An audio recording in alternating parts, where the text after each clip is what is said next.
Hello and welcome to GameSack. At long last, I'm finally taking a look at the Sony PSP. That's because thanks to the so-called PlayStation TV here, I'm actually able to get quality captures of the games.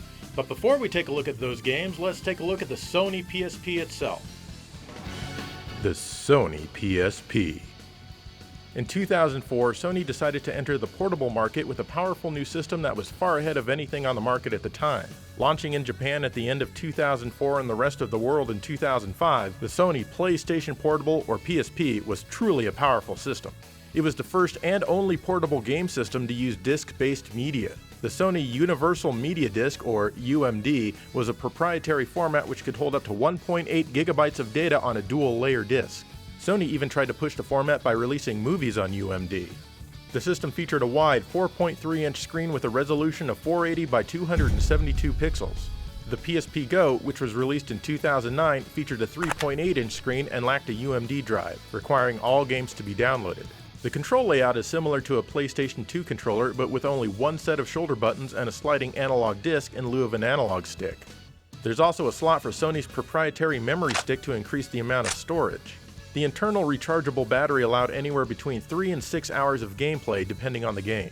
You can also purchase video cables to play on your TV, but you need to make sure to get the right cables for your specific PSP model. The PSP is powered by two 333 MHz CPUs, a GPU running at 166 MHz, and between 32 and 64 MB of RAM depending on the model. The Sony PSP was officially discontinued in 2014, selling about 80 million units with about 1,300 games released worldwide.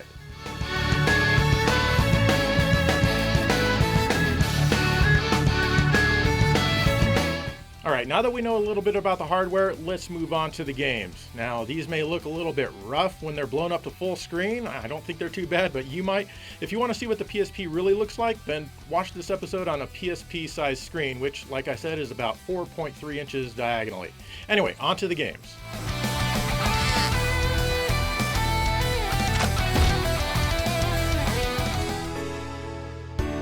Hot Shots Golf Open Tee is the first portable entry of Sony's extremely approachable golf series. The strength of this series lies in how easy it is to pick up and play.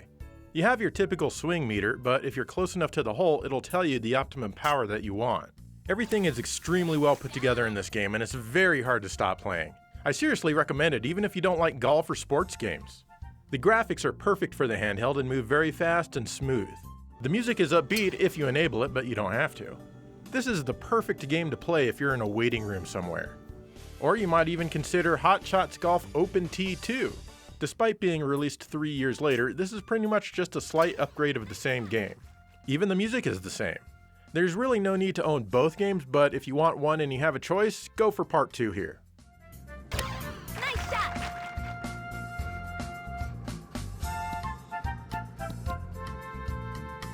You made it! Hut for the birdie!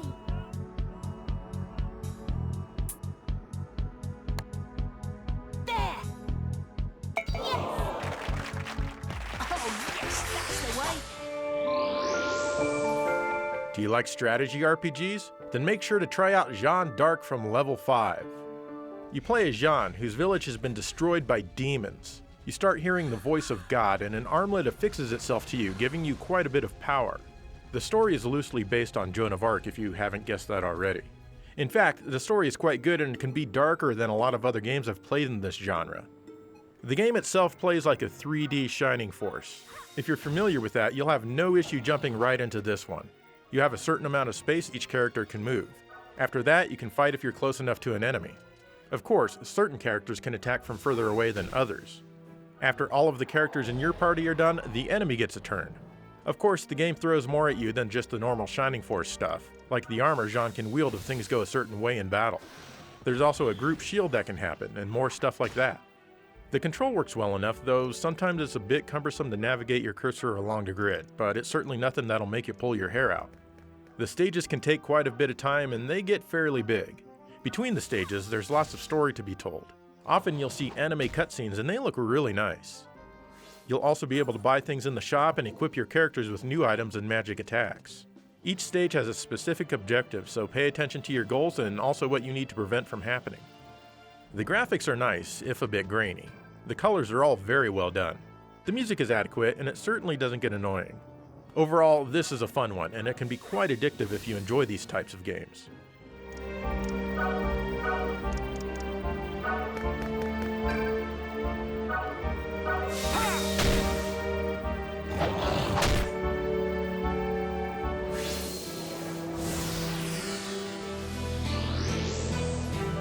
Prinny, Can I Really Be the Hero is an interesting 2.5D action game from NIS. You play as a creature who sort of looks like a penguin, but in fact you're the soul of a criminal, and there's this whole lore around it from the Disgaea series where all this is from, which I've never played. The story is cute for about 15 seconds, but I'm here for the action. You're equipped with a double jump, a slash type of attack, a butt stomp to stun enemies, and an air attack. When you do an air attack, the camera angle switches and you attack downwards. You can turn off the camera angle switching if it annoys you. You have a total of 1,000 lives to get through this game, and you just might need them all. It's a tough game, but fortunately checkpoints are everywhere. The control is decent, but I feel it could be better. There's definitely some noticeable lag in the jumping, and sometimes I feel like I get stuck climbing up on a ledge while getting attacked. The graphics are nice for the system, and there's plenty of color. The music is excellent, and it really fits the action. Unfortunately, the sound experience is ruined whenever the Prinnies talk, and they talk a lot. I got this, dude! They say dude a lot, and trust me, it gets old super fast and instead only serves to annoy you. What's with all the badass demons coming around lately, dude? I guess the developers thought it would be endearing. Maybe if it was just a single character that said this, it would be less annoying. However, each and every Prinny is a different soul, yet they all share the exact same personality. Oh well. At the end of the day, this isn't the best platformer in the world, but it's one I think you should try.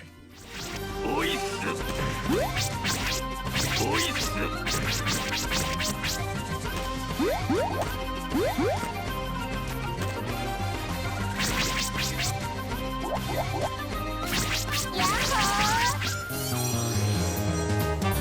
3 years later, we got Prinny 2, Dawn of Operation Panties, dude.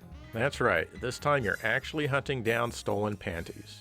While the game's title and premise probably won't appeal to anyone who is mentally matured past 12 years old, the game is ever so slightly refined over the original. The controls are the same, but I swear they feel a hair better. There are also a few new things like an easy mode and enemies that spring you high when you bounce on them. It's also easier to enter into the break mode by filling your combo meter. But wait, there's more. They also added an ice stage as well as an underwater stage. These are stages that gamers absolutely love in their platformers. Other than that, it's literally more of the same, and it's just as annoying with its personality. Once again, there are nice graphics and good music. Just be sure to try one of these out to see if you like Prinny.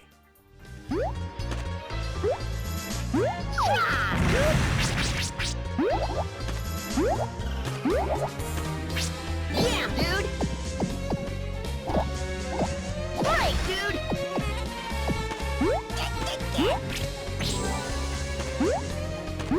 Horrible! Hex's Force is a turn-based RPG from Atlas and Sting. Right at the start, you can choose from 2 different stories to play through, which will obviously give this title some replayability. I chose Cecilia's story. She's a cleric, and her town gets attacked and an artifact is destroyed. Now she needs to save the entire world. As far as the story goes, it's about average for an RPG. It's certainly nothing bad, but it's also not overly enthralling. As you run around, you can rotate the world with the L and R buttons, which reminds me of the Grandia games. The battles are thankfully not random, as you see the monsters on the map as you wander around. The turn-based battles are mostly familiar, which is good in my opinion. Nothing overly complex. Moreover, they're fun to play and usually don't get repetitive. I really love the colors in this game, it looks nice. There's also a few anime cutscenes here and there to enjoy. The music has plenty of good stuff, but a few of the tunes do get kind of old after a while. It's not the best traditional RPG in the world, but it's certainly not bad. I'll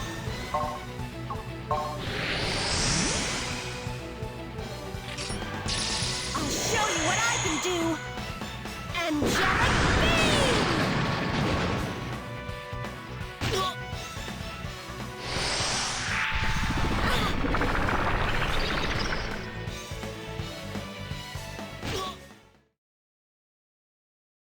As you can already tell, there's quite a variety of software on the system. It's like a mini PlayStation 2. Speaking of the PlayStation 2, some of the heavy hitters on that system got really cool portable versions.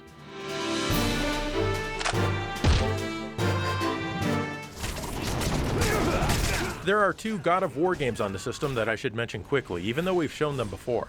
These are best described as cinematic action games. God of War Chains of Olympus was released in the first half of 2008. This is a high-dollar production, and you can feel it. If you enjoyed the game on the PlayStation 2, then you'll enjoy this, as the action and flow are pretty much identical. There are some quick-time events, and you've got to be really fast. I kept messing them up, and when you do that, whatever enemy you're fighting will suddenly gain at least 25% or more of their life back. The graphics are great for the system, if not a little dreary. The frame rate is variable, which I'm never really a fan of, and there's some screen tearing. Overall, this is a good one if you enjoy the series.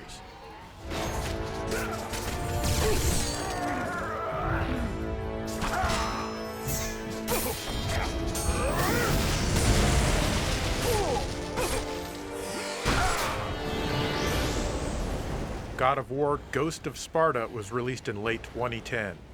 You can take everything I said about the first PSP God of War game and apply it here. It's more of the same, except that this one is definitely more forgiving on the QuickTime events. For that reason alone, I prefer this one over Chains of Olympus. For me, each of these games are good to play through exactly once and then never play them again. Both of these have HD remasters on the PlayStation 3.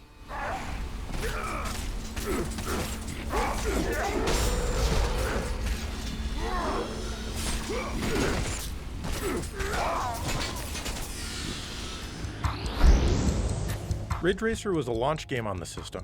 This is basically a greatest hits of the Ridge Racer series up to this point, featuring many tracks from the first 4 games. If you're familiar with the series, then you'll have little problem adapting to this one and you'll be drifting all over the place. Otherwise, it might take you a few laps to get completely used to the controls. The more you drift, the more nitrous you'll get for a speed boost. The graphics are really nice, especially considering it's a launch title. The music is mostly experimental techno and some of it's pretty good.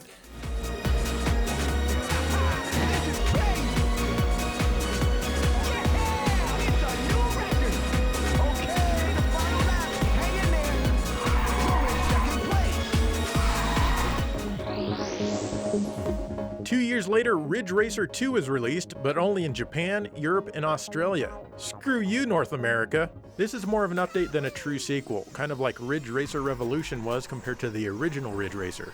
You have some new tracks as well as the tracks from the previous games, all of them. There are also some additional music tracks as well. Once again, the graphics are really nice and run at 60 frames per second. The same announcer from the last game is back and he's just as excited. Oh, you're out of time! New course record! 2 laps to go! Overall, this is definitely the better of the 2 Ridge Racers on the PSP, but I do kind of wish it were more different than the first. Yeah! It's a new record! 2 laps to go!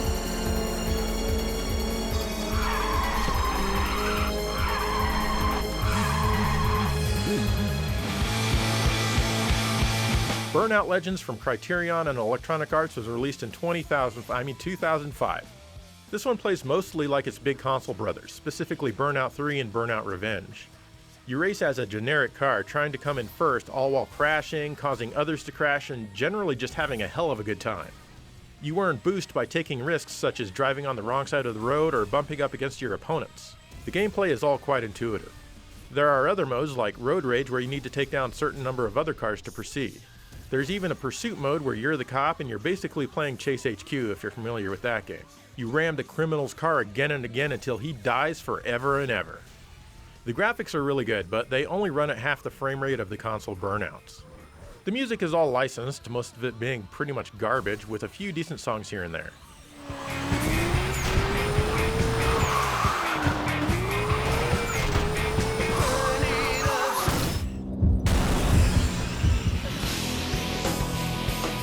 Burnout Dominator came out 2 years later. So get this, the game starts with a video that you absolutely cannot skip telling you how the game works, which isn't hard to figure out. I mean, come on, it's Burnout. It's one of the most simple games from that era. Taking risks while burning refills your boost bar. That's bad enough, but the first stage of the game is constantly interrupting you, telling you how to play it. Literally what the video just showed you.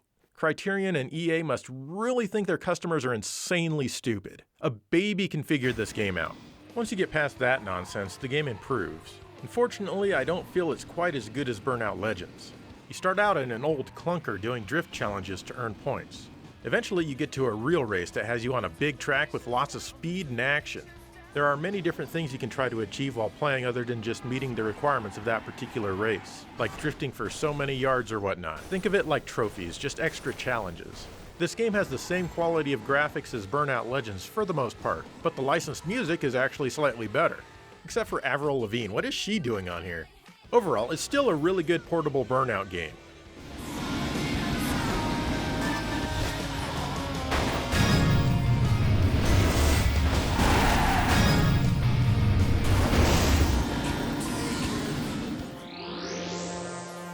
There are 2 Wipeout games for the system.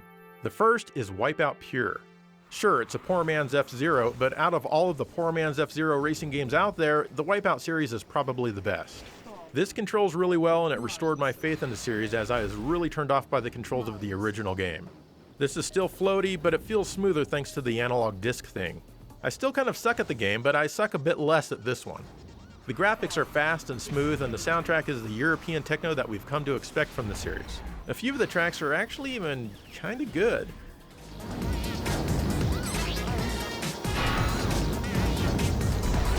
Oh.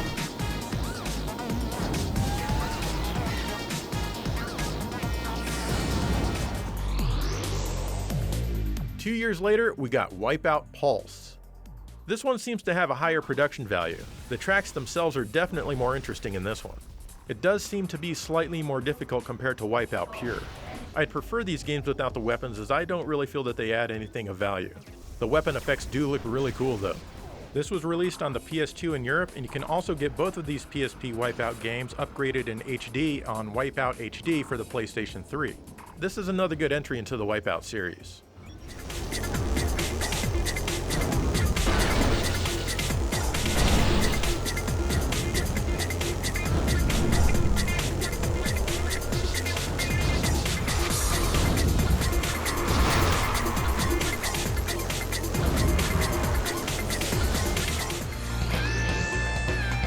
Outrun Coast to Coast is even on the PSP. I'm amazed that they even attempted this at all. Back when this was released on the big boy consoles, I was super impressed at the quality of the graphics. And they still look fantastic on the PSP. What fun! Sure, the resolution and detail level is cut way down, there's more fog and the frame rate is variable, but at least there isn't much, if any, screen tearing. All of the game modes and music have made it over, so if you like Outrun, this will keep you busy for quite some time.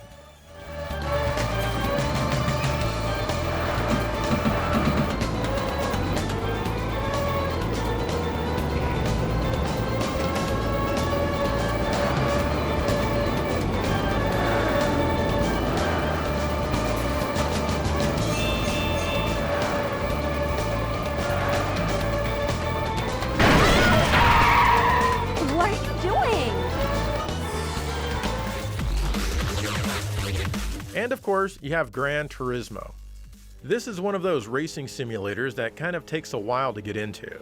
Like all games in this series, I initially hate it, but the more I play, the more it grows on me. You'll definitely be doing a lot of slower speed races at first in order to earn money to buy better and faster cars. The graphics are really nice for the system at a rock solid 60 frames per second, however the controls can take a while to get used to.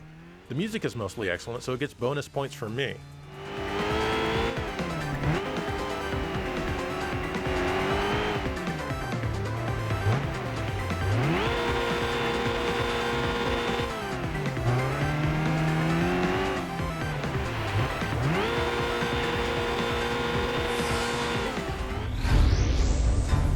Want some sweet Killzone first-person shooter action? Well then don't play Killzone Liberation.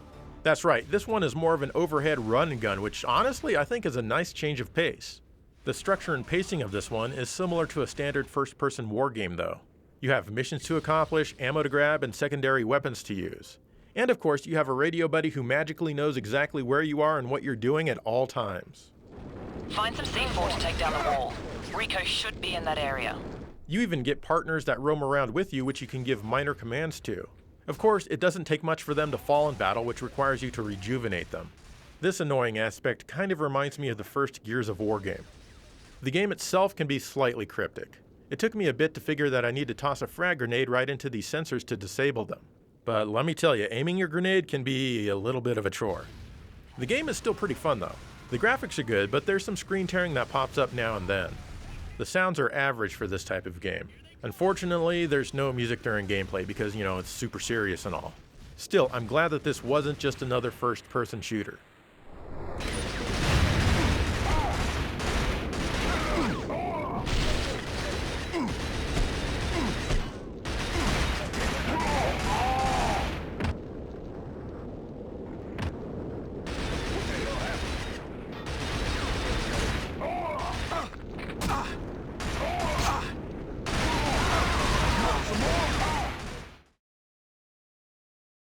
Alright, like I said, the library is a lot like that of the PlayStation 2, with more serious games for older players. But is there any lighter stuff? Games with actual color in them? Hell yeah, there is.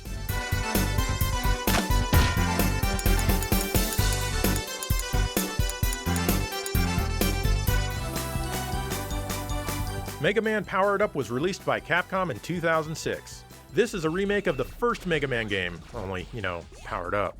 It's not a straightforward remake, as the stages, while similar to the original, have all been reimagined and redesigned in many ways. The layout isn't the same. The game also gives you a break, as there are now many checkpoints in each stage. But if you lose all of your lives and continue, you'll need to start back at the beginning of the stage. There's also an easy mode which can alter the stage slightly, like having these extra blocks to land on. The game even allows you to construct your own stages, and you collect extra items as you play through the regular game. That's pretty cool. There are also brand new stages exclusive to this game to play through. There's an option to switch to old style from the menu in the beginning. This gives you the same exact stage layout and arrangement as the original game in a 4:3 aspect ratio, but with the new powered up polygon graphics. The controls are generally responsive, but it can also be a bit frustrating. It suffers from the same maladies that I feel infect the Genesis remakes. If you press a direction to run, Mega Man will hesitate before he starts moving. This makes dodging attacks a lot tougher than they need to be. You can really see this when you change a direction. See that? He's pausing before he begins moving. He feels, sticky. I know that this occurs in the original games to some degree, but it feels much more exaggerated here, and that's honestly not a good thing. The control might be a bit more laggy than the original, but you'll get used to it after a few dozen deaths or so. I sure did. I've never been a huge fan of the Mega Man series. This is because I usually forget which order to play the stages in. Once you start unlocking weapons, items, and abilities, it becomes way more fun and honestly quite addictive. One change I really like is being able to switch weapons with the L and R buttons. You can even unlock boss characters to play as. I really like what they did with the graphics here, and it's an excellent looking remake. It's one of the few PSP games that's not drowning in dithered graininess. The music is kind of a mixed bag, with some of the tunes suffering from a rather limp arrangement, while others like Bomb Man and Guts Man sound awesome. Not the Mega Man game I would choose for a remake, but they couldn't do the second Mega Man game because this one sold rather poorly. PSP owners hate Mega Man, I guess. If you like the first game, then you will absolutely love this, assuming the hesitating controls aren't an issue for you. I got used to them.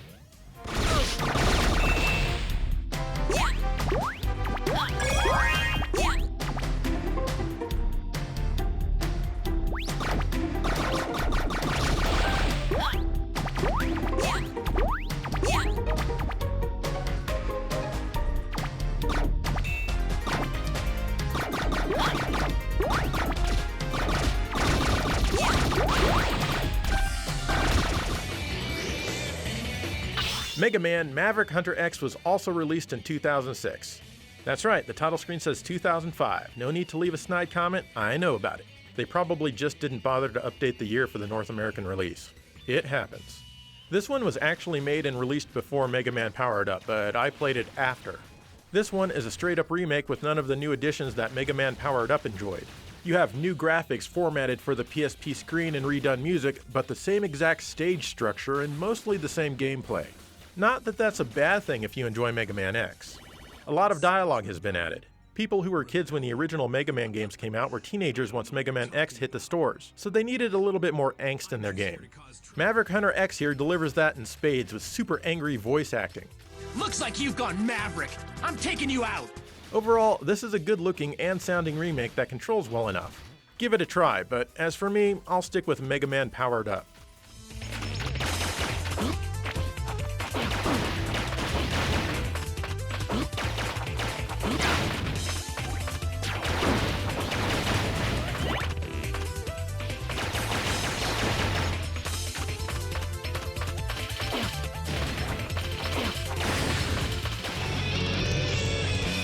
Half-Minute Hero from Marvelous Entertainment is definitely a unique take on RPGs.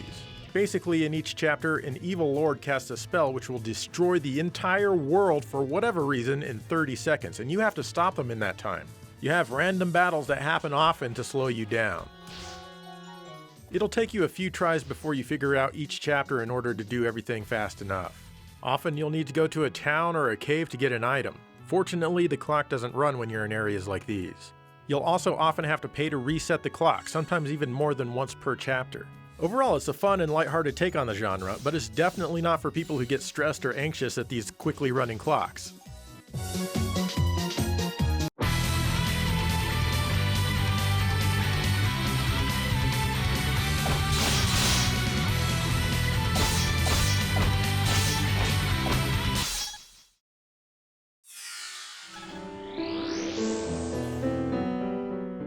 Crisis Core Final Fantasy VII is an action RPG.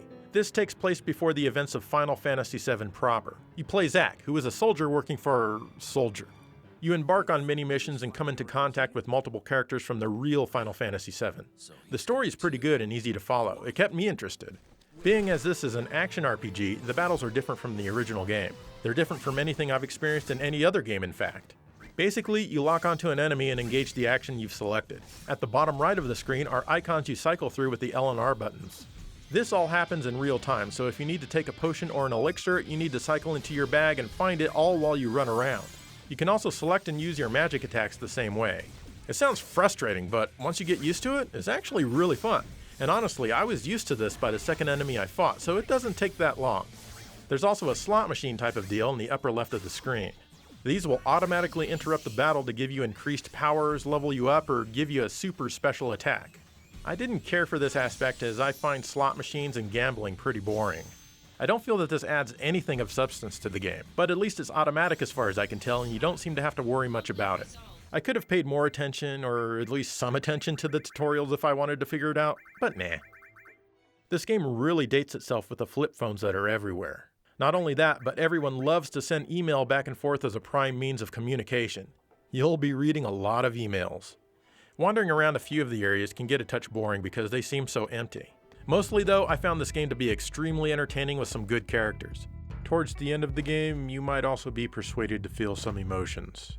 The visuals are all very well done, featuring some cool enemy designs. The music is also extremely good, though it's not from the original composer. I ended up liking this one a lot more than I thought I would, and I definitely recommend giving it a go.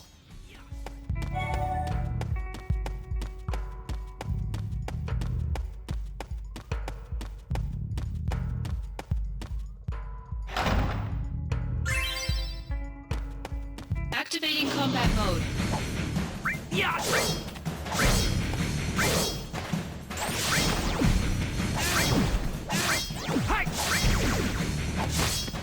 Conflict resolved. Now, I certainly can't cover every single PSP game, and I'll probably miss your favorite simply because I'm not you. But there are a few more that I want to mention because it's my show and I really want to talk about them, so let's go.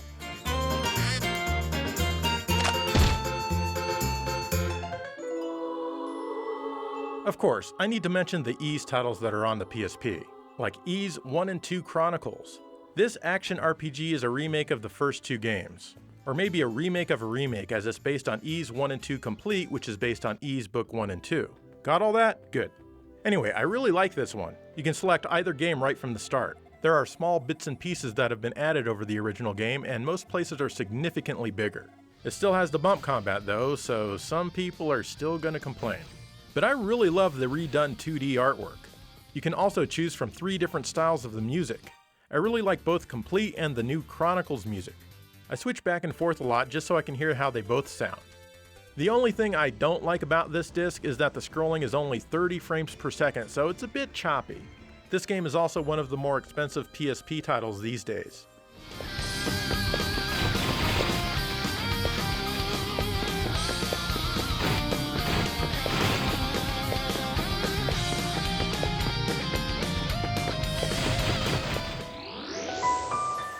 Ys Othenfelgana is a remake of Ys 3.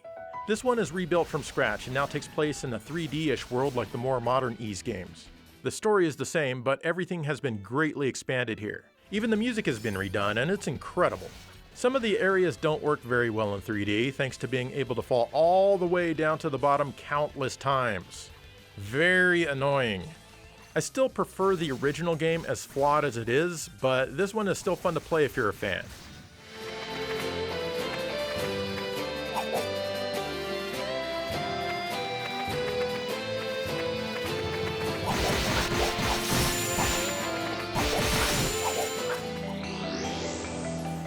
Ys Ark of Nepishtum is actually Ys 6.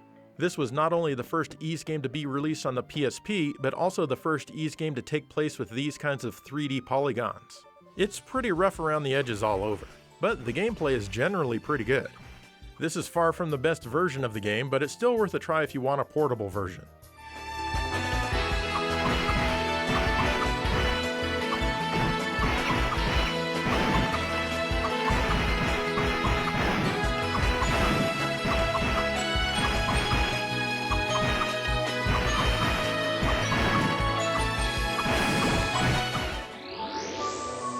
Lastly, there's Ys 7, which is only on the PSP and Steam. This is also the game that prompted me to finally buy a PSP. This one is really well done, though it starts a tad slow. This is the first game in the series that's based around partner switching, where you travel with up to 3 people and they each have a certain type of monster they're best at defeating. For example, using Dogi as your main character will help you defeat rock monsters faster. It's also the first game where you collect parts from enemies you defeated to make better items. Overall, the game is very much worth playing with good graphics and excellent music just like you'd expect. This is definitely the best Ys game on the PSP, but I'm still hoping for a console port someday.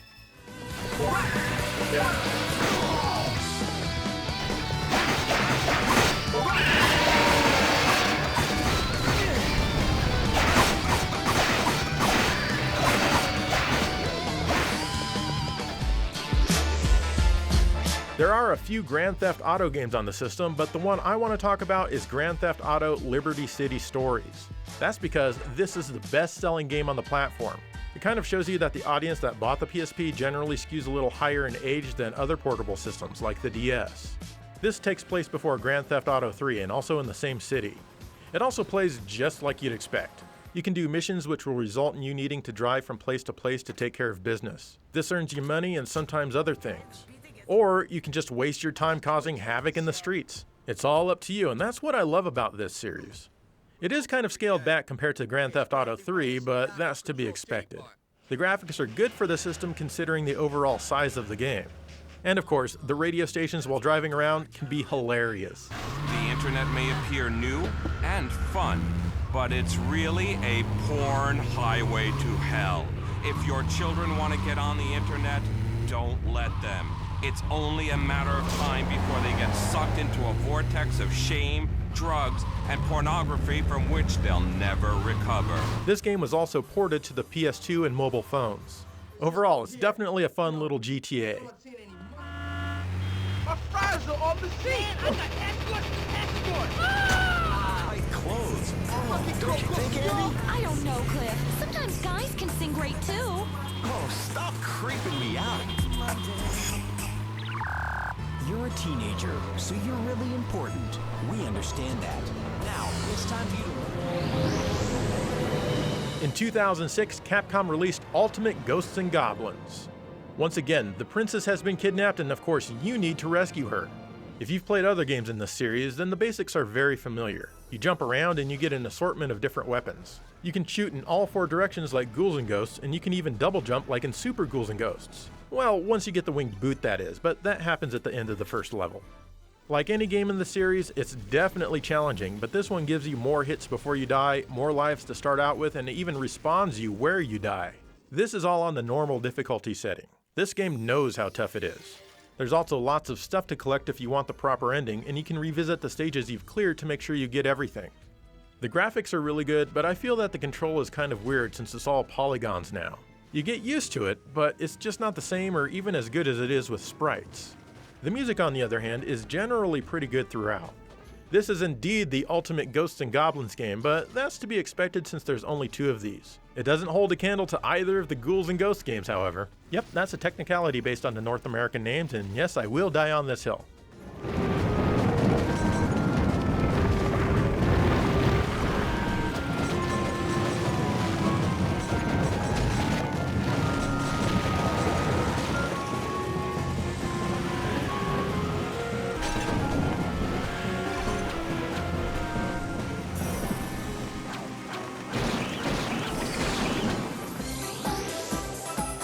Hammer and Hero from Irem was released in 2009. You may be familiar with the series as Hammer and Harry on the Game Boy or the Famicom. Well, here you play as Gen and not Harry. You have a hammer and you go to town trying to prevent an evil dude's sublime plan. You have a vertical attack with the square button and a slightly slower horizontal attack with the triangle button. Along the way, you'll encounter people, animals, and things that are in some form of distress. This is indicated by the sad balloon that's near them. Smash it to help them out, and they'll often help you in some way. You've got to be careful in this one as you die in a single hit and you get sent back. You can smash a bubble to get a helmet, which allows you to take an extra hit though. Between stages, you can read thank you letters from all the people you've helped out. You can also switch jobs if you have any available. Doing this changes your clothes and also your method of attack in the action stages. The graphics are great and very colorful, and I'd also describe the music as colorful as well. The game is really fun, but it can be frustrating since it's so easy to die. Still, I definitely recommend checking this one out.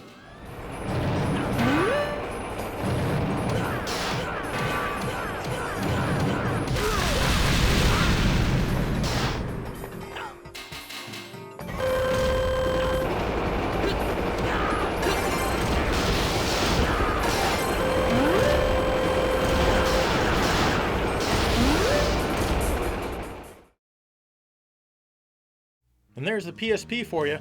I know I didn't talk about Castlevania The Dracula X Chronicles, which is a really good game for the system, but I want to do an in-depth review on that in the next Castlevania episode I do down the road. And a lot of PSP games, I've got to say, they did not feel like cut-down portable versions, and that totally blew me away back in the day. As for the system itself, the analog nub thing kind of does take a while to get used to. It's certainly not optimal, and some games do suffer from the lack of a dual analog, but come on. The PSP. For what this thing is, it's absolutely insanely awesome. What do you think of the PSP? Let me know. In the meantime, thank you for watching GameSack.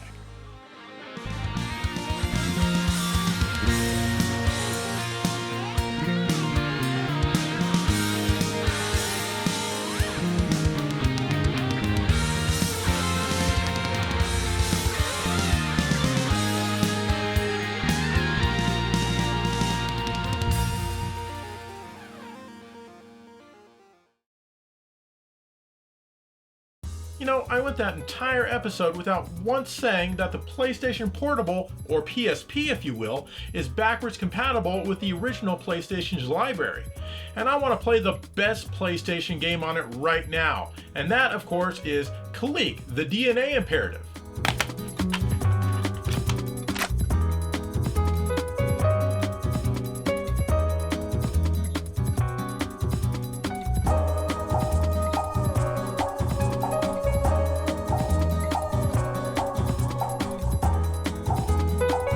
I didn't want to play it anyway.